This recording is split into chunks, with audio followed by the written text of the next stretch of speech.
Okay तो hello students, welcome to the YouTube channel of pure mathematical academy. तो आज जो क्वेश्चन डिस्कस करेंगे ये सीएसआई नेट जून 2014 में पूछे गए क्वेश्चन था। क्वेश्चन पूछा गया था कॉम्प्लेक्स एनालिसिस से एंड क्वेश्चन डाला गया था पार्ट सी में। क्वेश्चन की डिफिकल्टी लेवल की मैं यदि बात करूं तो मैं इसको 3 स्टार से रेटिंग करूंगा आउट ऑफ 5 स्टार। ठीक है, तो क्वेश्चन का सोल्यूशन पे जाने से पहले मैंने क्वेश्चन को ऑलरेडी जूम करके रखे। तुम क्या करो, पहले क्वेश्चन को एक बार खुद से ट्राई करो, उसके बाद ही इसका सोल्यूशन देखना। तो देखो तुम्हारे पास क्वेश्चन में क्या क्या इन्फॉर्मेशन दे के रखा है और क्या तुम्हें यहाँ पे पूछा गया है। तुम्हें यहाँ पे बोल रहा है कि के के नाम से एक तुम्हारे पास बाउंडेड सबसेट दे दिया गया जो कि सी का एक बाउंडेड सबसेट है। ठीक है, अभी तुम्हारे पास एच सी जो है it is the collection of all those functions which our entire. मतलब यहाँ पे एच सी जो है ये एक set of all entire functions, मतलब ये जो है एच सी जो है ये है सेट ऑफ फंक्शंस। अभी यहां पे वो फंक्शंस आएगा जो कि एंटायर है एंड सी के जो है ये भी कलेक्शन ऑफ फंक्शंस और इनमें वो फंक्शंस आ रहा है जो कि कंटिन्यूअस है के ऊपर। यही देखो यहां पे बोल रहा है कि सी के डिनोट कर रहा है set of all continuous functions on के। यहां पे मैं यदि एच सी की बात करें, एच सी जो है it is a collection of all those functions जो कि एंटायर है। और यहाँ पे सी के जो है सी को भी तुम ऐसे डिनोट कर लो। मतलब यहाँ पे जो सेट है सेट को पहले देखो, एच सी है collection of entire functions and C के जो है collection of all continuous functions जो कि के ऊपर कंटिन्यूअस है। बाकी के ऊपर क्या है वो हमें पता नहीं है। ठीक है, चलो अभी तुम्हारे पास एक फंक्शन दे दिया गया जो कि आर के नाम से, जिसका डोमेन है एच सी एंड कोडोमेन है सी के। ठीक है, मतलब अभी देखो इसका जो डोमेन है एच सी, मतलब इसका डोमेन है set of all entire functions. और ये जो फंक्शन है इसको डिफाइन करके रखा कुछ इस प्रकार से, इफ रेस्ट्रिक्शन की। अभी यहां पे सवाल यह कि ये एक्चुअली है क्या, यह है रेस्ट्रिक्शन फंक्शन। मतलब तुम्हारे पास एक फंक्शन है इफ जो कि सी से सी के ऊपर जा रहा है। मान लो अभी ये फंक्शन मानो मैंने डिफाइन करके रखा, कैसे भी करके डिफाइन करके रखा। अभी एफ रेस्ट्रिक्शन के जो है ये होता है एफ के बराबर फॉर ऑल यहाँ पे जेड बिलोंग्स टू के। मैं इसको रियल में तुम्हें समझाऊं तो तुम्हें इसको और अच्छी तरीके से समझ में आ जाएगा। पहले समझो कि रेस्ट्रिक्शन मैप एक्चुअली है क्या। देखो क्वेश्चन में ना ज्यादा कुछ है नहीं, तुम्हें दिखा जाए ये क्वेश्चन में, ये क्वेश्चन वैसे तो 2 स्टार का था, मैंने 3 स्टार इसलिए दिया क्योंकि यहाँ पे रेस्ट्रिक्शन मैप को पहले तुम्हें अच्छी तरीके से समझना है। रेस्ट्रिक्शन मैप एक्चुअली है क्या। रेस्ट्रिक्शन मैप ये है, मान लो तुम्हारे पास एक फंक्शन मैंने डिफाइन करके रखा, मैं तुम्हें रियल में समझा रहा हूं। ठीक है, आर से आर पे, और मैंने डिफाइन करके रखा एफ जो है, एफ को मैंने डिफाइन करके रखा F of X equals to X square. ठीक है, ठीक है, F of X equals to X square ऐसे मैंने डिफाइन करके रखा। अभी मैंने मान लो कि रेस्ट्रिक्शन दे रहा है किसी एक सबसेट एस के ऊपर। एस जो है एस मानो कि ऐसे है, तो ये रेस्ट्रिक्शन मैप एस ये क्या करेगा, एफ ऑफ एक्स के बराबर ही तो होगा, लेकिन for all X belongs to S. इसके लिए मतलब यहाँ पे क्या हो जाएगा, यहाँ पे भी फंक्शन जो है एक्स स्क्वायर ही बन जाएगा, लेकिन ये जो है एक अलग सा फंक्शन बन गया। इसको तुमने यदि नाम दो जी, तो जी फंक्शन बन जाएगा एस से आर पे। मतलब ये जो है रेस्ट्रिक्शन फंक्शन एक अलग सा फंक्शन बनता है। ये जो है ये फॉर्म्ड होता है, जो मदर फंक्शन है उसके माध्यम से ये फॉर्म्ड होता है, लेकिन ये बन जाता है एक अलग सा फंक्शन। बात को समझ में आ रहा है। जैसे तुम देखो ना यहाँ पे ये जो फंक्शन था, मैं रियल की बात करें, देखो मैं कॉम्प्लेक्स से दूर हो गया, मैं रियल में चले आए। मतलब ये जो है ये फंक्शन जो है तुम मानो कि ये फंक्शन है नॉट 1 1, लेकिन यही फंक्शन से देखो रेस्ट्रिक्शन फंक्शन जब बन गया ये बन गया 1 1, क्योंकि यहाँ पे डोमेन जो है डोमेन तो चेंज हो गया। यहाँ पे तुम +1 ले लो -1 ले लो, सेम वैल्यू देगा तो होगा 1 1 नहीं होगा, नॉट 1 1। लेकिन रेस्ट्रिक्शन जब तुम लोगे ना तो यहाँ पे तो -1 है ही नहीं। बात को समझ में है ना। रेस्ट्रिक्शन मीन्स कुछ नहीं है, रेस्ट्रिक्शन मीन्स वो जो मदर फंक्शन है वही है, केवल किसी एक डोमेन में उसका इमेज बता रहा है, बात एक ही है, और उसके माध्यम से न्यू फंक्शन बन जाता है, नाम हो जाता है रेस्ट्रिक्शन फंक्शन। हालांकि वो सेम ही है, दोनों सेम ही है, प्रॉपर्टी भी चेंज हो जाता है क्योंकि डोमेन चेंज हो गया यहाँ पे। बात को समझ में आ रहा है, केवल डोमेन चेंज हो जाता है, लेकिन फंक्शन जो है स्टिल वो वही फंक्शन रहता है जो मदर फंक्शन है, जिसके सहायता से तुम बना रहे हो रेस्ट्रिक्शन फंक्शन। बात को समझ में आ रहा है कि रेस्ट्रिक्शन फंक्शन एक्चुअली है क्या। इज इट क्लियर और नॉट। यही बात होगा हमारे कॉम्प्लेक्स में, यही बात सेम है। ठीक है, चलो तो अभी थोड़ा सा आगे बढ़ता है क्वेश्चन को लेके। देखो, तो तुम्हारे पास अभी क्वेश्चन क्या पूछ लिया, क्वेश्चन ये अभी तुम्हें ये पूछ लिया कि ये जो आर है, आर इंजेक्टिव होगा यदि ये चारों में से कौन सा होगा। मतलब यदि के कॉम्पैक्ट हो जाए तो क्या आर इंजेक्टिव होगा, यदि के कनेक्टेड हो जाए तो क्या आर इंजेक्टिव होगा। मतलब कॉम्पैक्ट क्या है इंप्लाई करेगा इंजेक्टिव, क्या है इंप्लाई करेगा इंजेक्टिव, क्या है इंप्लाई करेगा इंजेक्टिव, ऐसे करके यही है क्वेश्चन। ठीक है, चलो, तो मैंने यहां पे तुम्हारे पास एफ आर जो है आर एच सी से सी के पे जा रहे, मैंने मानो के को ले लिया सिंगलटन वन, ये बाउंडेड है, बाउंडेड है। ठीक है, चलो, मैंने अभी क्या करेंगे, तुम्हें यहां पे देखो, यहां से मैंने एक फंक्शन को उठाएंगे, मान लो F of Z equal to मैंने ले लिया Z and F of Z F one and F two Z को मैंने ले लिया जेड स्क्वायर, दोनों का दोनों ही एंटायर है, तो मैं यहां से ले सकते हैं। तो अभी देखो आर ऑफ एफ वन ये क्या देगा, एफ वन इसका रेस्ट्रिक्शन, अभी ये जो रेस्ट्रिक्शन है, रेस्ट्रिक्शन करके इमेज जो है वो सिंगलटन वन आएगा, सिंगलटन वन आएगा। मैं यदि इमेज की बात करें, ठीक है, इमेज की बात करें, मतलब कहने का मतलब ये फंक्शन जो है फंक्शन स्टिल सेम हो जाएगा। ठीक है, तो ये जो है ये वन देगा, इमेज की बात करें जब इमेज सेम हो जाएगा। ठीक है, अभी मैं यदि रेस्ट्रिक्शन F2 की बात करें, F2 के ऊपर रिस्ट्रिक्शन, ये तुम्हें क्या देगा वन स्क्वायर, तो ये भी तो तुम्हें वन दे देगा। कहने का मतलब यही है, दोनों का दोनों एज में, मैं अभी यहां पे फंक्शन की बात करें, दोनों का दोनों फंक्शन ना सेम फंक्शन बन गया, दोनों का दोनों सेम फंक्शन बन गया। मतलब मैं यदि बात करें F1 के की, ये जो है ये वन से चला जाएगा सी पे, ठीक है, वन से सी पे जाएगा, और इसका जो है F1 के जो है जेड इक्वल्स टू क्या होगा वन होगा।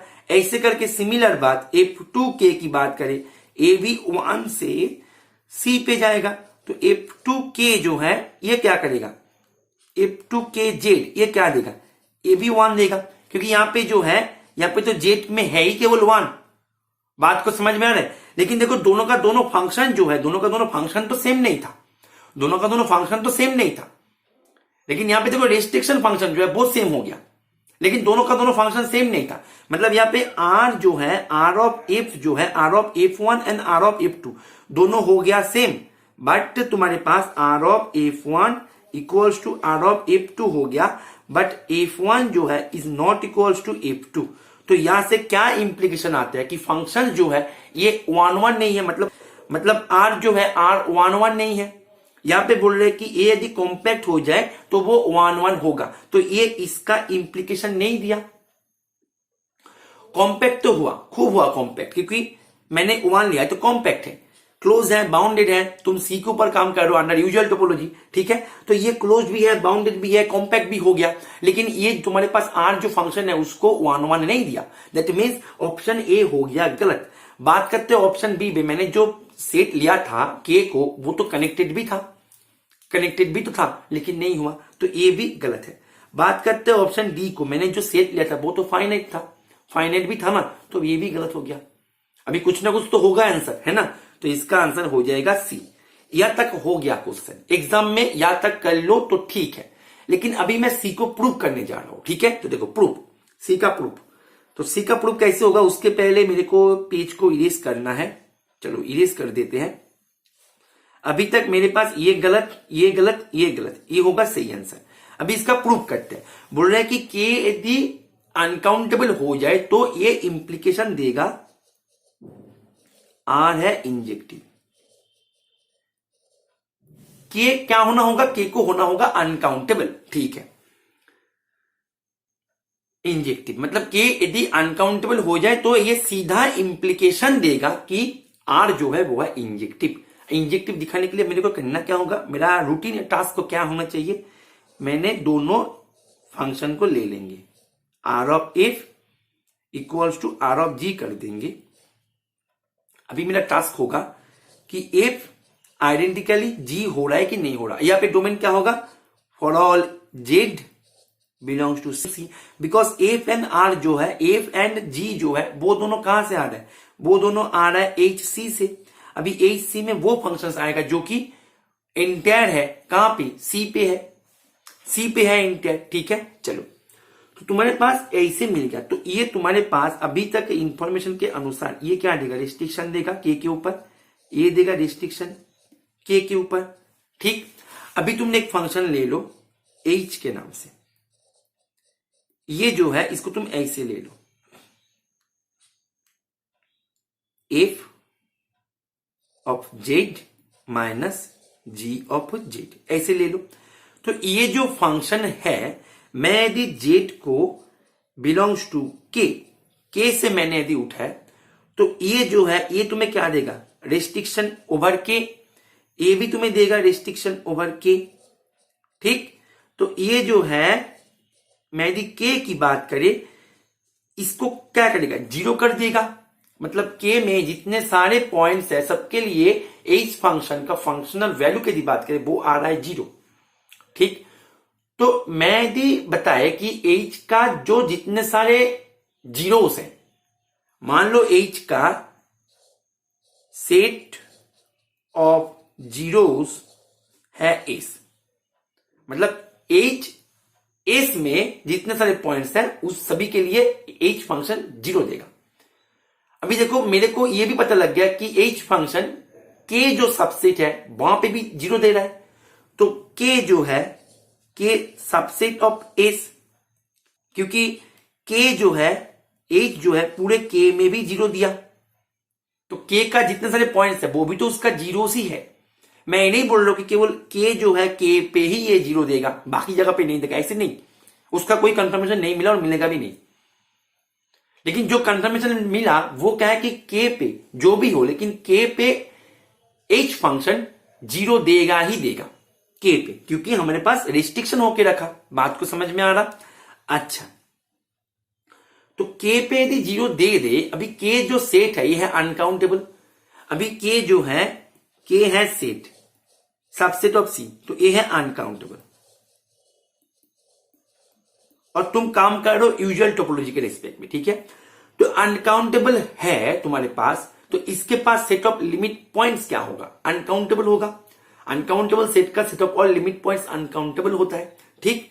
तो set of all limit points है अनकाउंटेबल, तभी वो जो अनकाउंटेबल लिमिट पॉइंट्स तुम्हारे पास मिला वो कहां पे रहेगा, या तो के अंदर आए या फिर के बाउंड्री पे आए।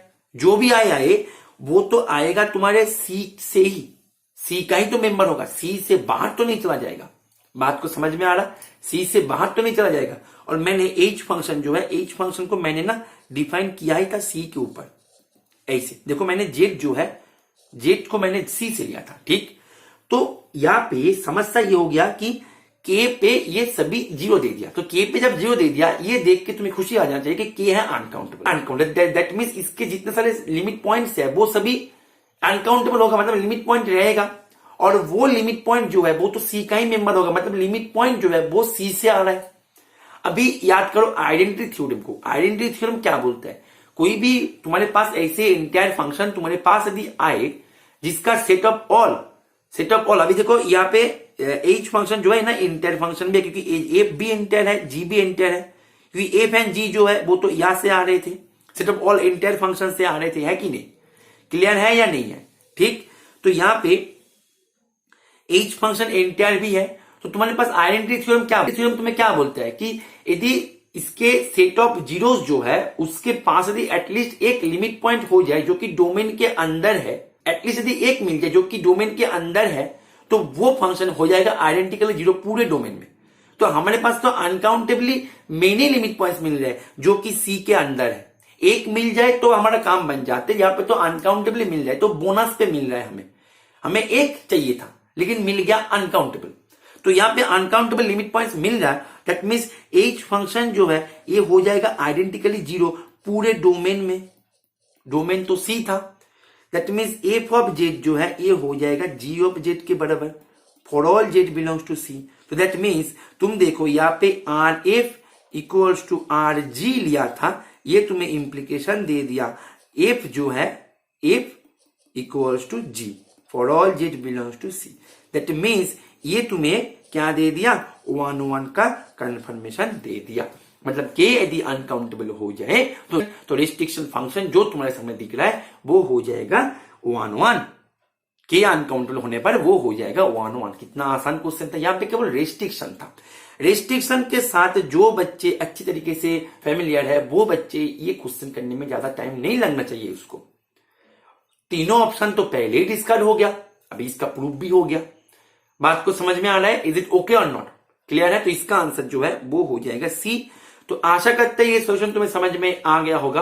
और तुम जो भी एग्जाम के लिए तैयारी कर रहे हो, सीएसआई नेट के लिए तैयारी कर रहे हो या गेट के लिए तैयारी कर रहे हो, तुम्हें यदि ऐसे लगे तुम्हारी प्रिपरेशन को एक सही ट्रैक में लेके जाने के लिए गाइडेंस की जरूरत है, मैथमेटिक्स को ठीक से फील करने के लिए, कॉन्सेप्ट को ठीक से सीख के उसको अप्लाई करके क्वेश्चन को खुद से इंडिपेंडेंटली करने के लिए, एक सही दिशा में सही ट्रैक में प्रिपरेशन को स्मूथली रन करवाने के लिए एक गाइडेंस की जरूरत है, तो तुम हमारे रेगुलर कोर्सेज में ज्वाइन कर सकते हो।